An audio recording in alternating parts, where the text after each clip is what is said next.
नमस्कार मुलांनो, मी रुपाली मोहन.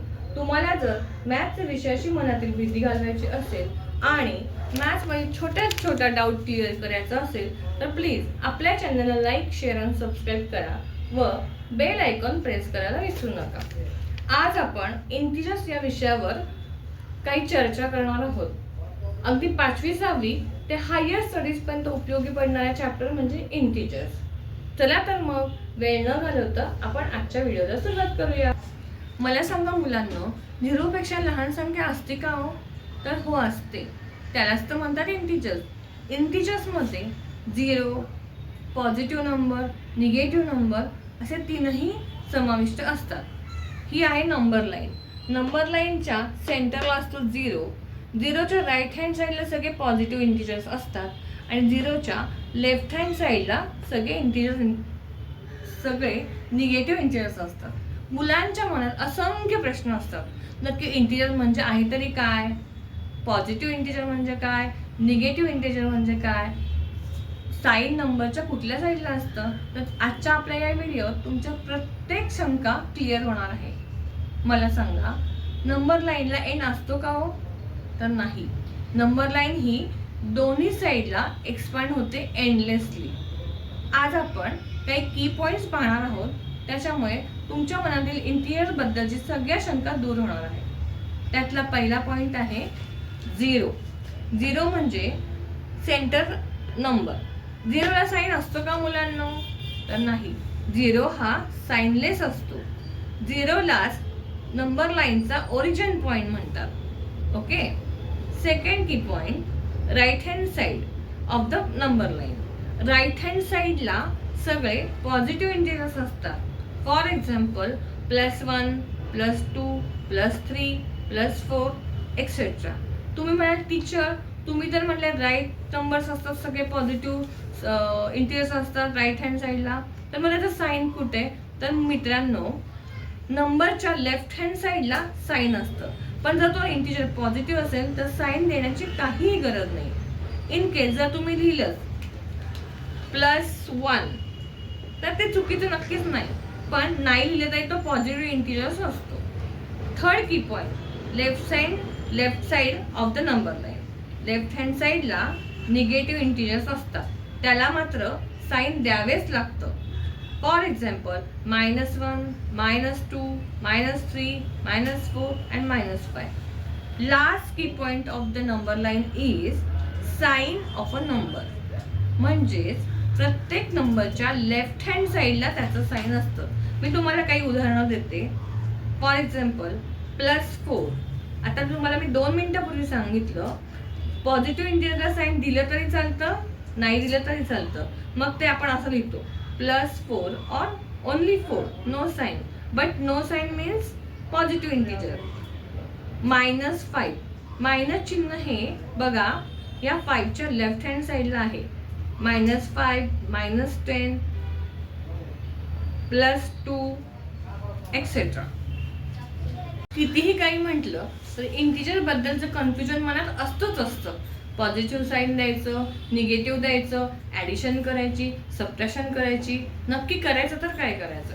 तर हे सगळं कन्फ्युजन दूर करण्यासाठी आणि मनातल्या सगळ्या शंका दूर होण्यासाठी मी अगदी सोप्या भाषेत 3 नियम बनवले आहेत, ते आज आपण शिकूया.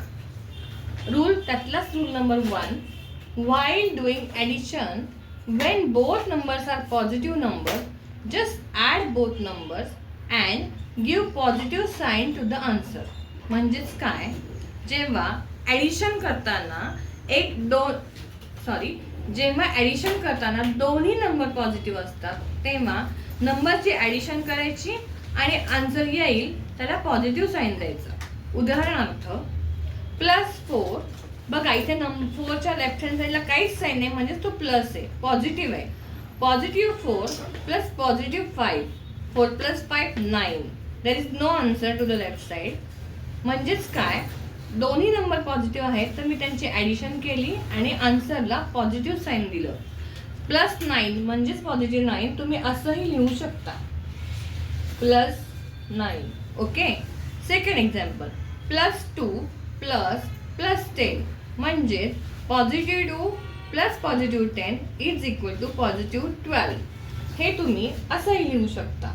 Only 12, no sign means positive 12. Okay. काही शंका असेल तरी मला कमेंट करा, मी पर्सनली तुम्हाला परत गाईड करेन. Rule number 2, when both numbers are negative number, just add both numbers and give negative sign to the answer. म्हणजेच काय, इंटिजर्सचे ॲडिशन करताना जेव्हा दोन्ही नंबर निगेटिव्ह असतात तेव्हा नंबरची तर ॲडिशन करायचीच करायची, पण जे आन्सर येईल त्याला निगेटिव्ह साईन द्यायचं. उदाहरणार्थ -5 प्लस -3, 5 प्लस 3 8, बट -8 -5 प्लस -3 -8. दोन्ही नंबर निगेटिव्ह आहे, असू देत, काही हरकत नाही. 5 प्लस 3 8 करा आणि आन्सरला मायनस साईन द्या. Example number 2, -12 plus -2. 12 प्लस 2 किती सांगा? बरोबर 14. 12 plus 2 14, but this 12 and this 2 is negative, so answer is -14. कळतंय का मुलांनो?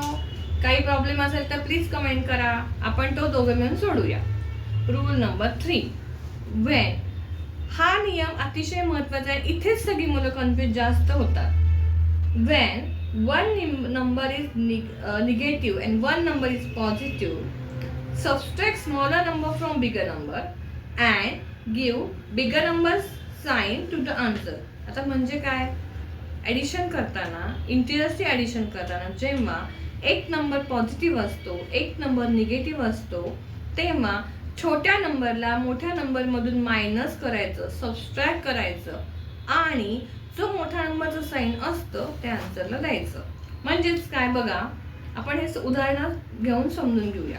उदाहरण 1, -5 प्लस 2 म्हणजेच पॉझिटिव्ह 2. 5 ला मायनस साईन आहे लेफ्ट हँड साईडला, 2 च्या लेफ्ट हँड साईडला काहीच साईन नाही आहे, म्हणजेच तो पॉझिटिव्ह आहे.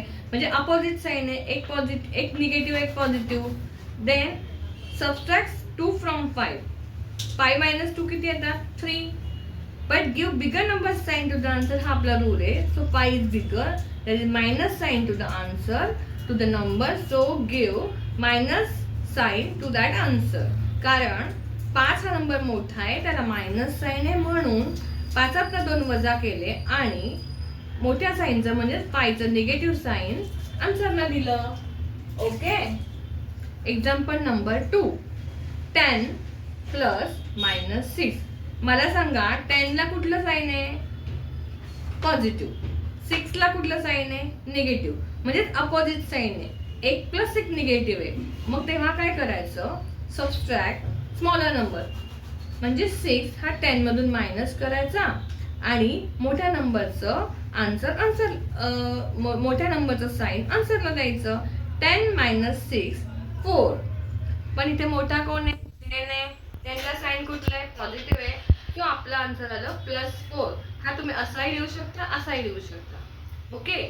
Example 3, -12 plus 3. -12 plus positive 3. मी काय केलं? 12 मधनं 3 मायनस केले, कारण अपोजिट साईन आहे. 12 वजा 3 म्हणजे 12 - 3 आले 9. आता साईन सोडले तर मोठं कोण आहे? 3 मोठं आहे का 12 मोठे आहेत? सांगा. बरोबर 12 मोठे. मग 12 ला कुठलं साईन आहे लेफ्ट हँड साईडला? मायनस. सो हे मायनस चिन्ह मी आन्सरला दिलं, म्हणजे -12 प्लस 3 चं आन्सर आलं -9. मुलांनो, आपण ह्याच्यावर अजून काही उदाहरणं पाहणार आहोत. जर काही समजलं नसेल तर प्लीज कमेंट करा आणि आपल्या चॅनलला सबस्क्राईब करायला विसरू नका. थँक्यू. चला तर मग इंटिजर बद्दलची अजून तुमची मनातील भीती कमी होण्यासाठी आणि इंटिजर तुम्हाला आवडण्यासाठी आपण त्याच्यावरती काही एक्झाम्पलचा अभ्यास करूया. त्यातला एक्झाम्पल पहिला आहे -3 प्लस -2. मला सांगा, मी तुम्हाला रूल नंबर 2 काय सांगितलं आहे? जेव्हा दोन्ही नंबर मायनस म्हणजेच निगेटिव्ह असतील तेव्हा नंबरचं ॲडिशन करायचं आणि आन्सरला मायनस साईन द्यायचं. बरोबर. बघा, -3 plus -2. 3 + 2 5, but both numbers are negative numbers, so answer is -5. As simple as that. परत एकदा सांगते. Rule number 2, when both numbers are negative numbers, just add the numbers and give minus sign to the answer. -3 plus -2 -5. मी तुम्हाला इथं खूप एक funny असं उदाहरण देणार आहे.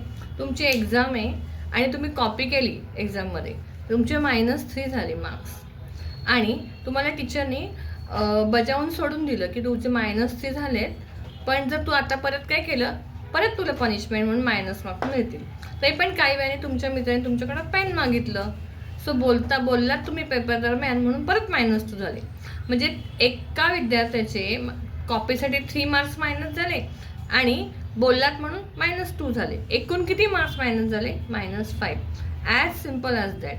-3 plus -2 -5. Example 2. +7 plus -1. Rule number 3 आहे इकडे बघा. एक नंबर पॉझिटिव्ह आहे, एक नंबर निगेटिव्ह आहे. At that time just subtract smaller number from bigger number. So 1 is smaller than 7. So subtract 1 from 7. 7 - 1 6. मला सांगा आन्सर काय, आन्सरला साईन काय येईल? प्लस की मायनस? 7 मोठा आहे की नाही, त्याला कुठलं साईन येते? काहीच नाही लेफ्ट हँड साईडला, म्हणजेच प्लस नंबर आहे. म्हणजेच 7चं प्लस साईन याला येणार. हे तुम्ही असं लिहा किंवा असं लिहा, डझंट मॅटर. ओके. एक्झाम्पल 3. दोन्ही नंबर पॉझिटिव्ह आहेत बा. हे तर फारच सोपं आहे. Rule number 1. When both numbers are positive numbers, just add the numbers and give positive sign to the answer. So 6 + 9 15 plus 15. Okay. Example number 4. -8 plus 3 means -8 plus +3, opposite sign. Rule number 3. When one number is negative and one number is positive, subtract smaller number from bigger number. So subtract 3 from 8 is 5. 8चं sine काय आहे? Negative. So आन्सरला sine काय येणार? Negative. का? कारण 8 मोठा आहे दोघांमध्ये आणि 8ला निगेटिव्ह साईन आहे. Okay. Same rule number 3 for example 5. -7 plus 3. Subtract 3 from 7 is 4. And minus sign of that 7 is -4. -7 plus 3 -4. When we subtract or add any 0 to any number, answer is the number itself. म्हणजे काय? जेव्हा आपण 0 कुठल्याही नंबरमध्ये add किंवा subtract करतो तेव्हा main जो नंबर असतो ओरिजिनल तोच आन्सर म्हणून येतो. म्हणजेच -9 plus 0. Answer is -9. Okay. -2 plus 2. Rule number 3. आता इथे तुम्ही म्हणा टीचर स्मॉल नंबर नाही आहे, बिग नाही, दोन्ही सेम आहे. Doesn't matter. मी तुम्हाला 2 पेन दिले आणि दोन्ही पेन परत घेतले. तुमच्याकडे किती पेन राहिले? 0. तसंच आहे हे. -2 and +2 इज 0. आता आपण हे जे 8वं गणित दिलंय ना, ते तुम्हाला मी स्वतःला करायला दिलेलं आहे. टीचरने 7 पण तुम्हाला शिकवलंय. तुम्ही एक सम स्वतः ट्राय करा. नाही आलं तर मी आहेच आहे. Please comment, share and subscribe.